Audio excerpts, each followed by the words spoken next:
elle est dure, elle est même têtue, la vérité, mais elle finit toujours par éclater. Elle est au Congo, par exemple, cette vérité est considérée comme étant le maxime, selon lequel, souvent, le mensonge prend l'ascenseur et la vérité les escaliers, mais au finish, la vérité finit toujours par éclater et surtout, la vérité triomphe. On nous a vendu pendant très longtemps, et même vanté les mérites, la bonne gouvernance, le management offensif, l'organisation du Rwanda, au point même où on nous a balancé des chiffres à vous donner les termes. On nous a vendu cette performance de ce pays, le Rwanda, ce petit pays de l'Est de la République démocratique du Congo, comme si tout se passait tellement bien que la misère et les sous-développements étaient finis au Rwanda. Ça, c'était la vérité orientée.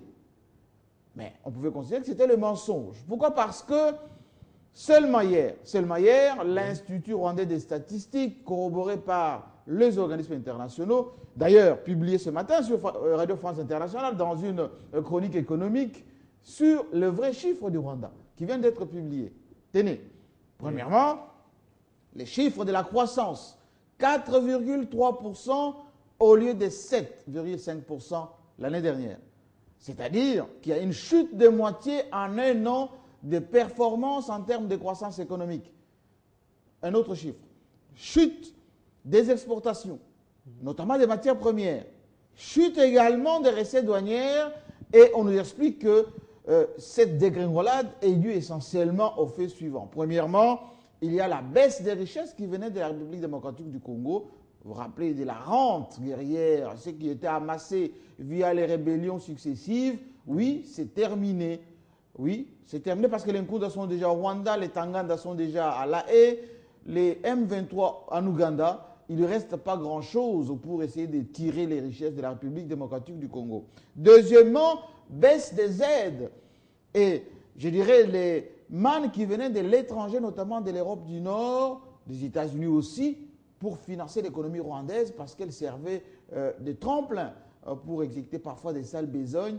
Oui, ça a choqué la communauté internationale, c'est terminé, enfin, ça a beaucoup baissé, considérablement. Conclusion, la balance commerciale du Rwanda est devenue déficitaire et il commence à y avoir beaucoup de problèmes, notamment sur le plan social. Avant de parler des signes de fin, il faut qu'on prenne encore un autre chiffre. Un autre chiffre, c'est 40 milliards de dollars. Ces 40 milliards de dollars, c'est le flux financier entre la Chine et la France. C'est-à-dire la Chine vend en France pour 40 milliards de dollars de quoi? De matériel électronique, des jouets, mais également des habits, du textile. Mais la France vend pour à peu près 15 milliards de dollars à la Chine en matière notamment des avions, un peu de vin, un peu de fromage, et c'est une balance déficitaire pour la France. Aujourd'hui même, Xi Jinping, le président chinois, est en France en visite officielle, oui. Tapis rouge. Laurent Fabius est venu le prendre au pied de l'avion. Et au moment où je vous parle, il est reçu à l'Élysée. Pourquoi? Pour établir ce qu'on appelle le rééquilibrage. C'est ce qu'on appelle l'harmonisation des relations entre la France et la Chine pour essayer de rééquilibrer un peu ces masses d'argent entre la Chine et la France. À côté de cela, oui. Nos maigres, pour ne pas dire modestes, 9 milliards de dollars négociés avec les contrats chinois ont voulu faire tomber les ciels sur la tête de Joseph Kabila et des Congolais. Conclusion, jusqu'à aujourd'hui, nous peinons, nous Congolais, à puiser un peu d'argent auprès des Chinois. Alors, cette vérité-là, il faut aussi la dire. Parce que qui bénéficie plus de la Chine? Est-ce que c'est l'Afrique et la RDC en particulier? Non, les Occidentaux aussi en bénéficient largement. La vérité est que c'est qu'on nous vend très souvent que la Chine, est trop présente en Afrique, trop présente au Congo, on prend trop de marchés, etc.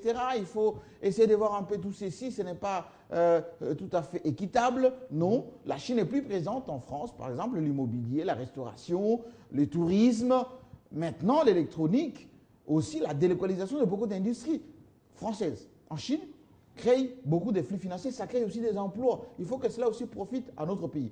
La moralité de tout ceci, c'est quoi? Premièrement, il faut laisser que les richesses de la République démocratique du Congo profitent aux Congolais. comme la dernière conférence sur les mines qui vient de se tenir à Goma, oui, on nous a sorti comme par hasard le dossier du pétrole des lacs Victoria, avec notre parc qui est non loin de là, pour dire qu'il ne faut pas exploiter votre pétrole parce que l'écologie est passée par là.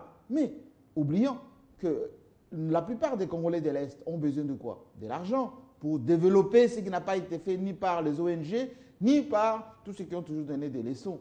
Il faut que les Congolais soient nationalistes, qu'ils puissent utiliser leurs fonds, c'est-à-dire leurs richesses, comme l'a dit Matata Mponyo, pour le développement et le bien-être du peuple congolais.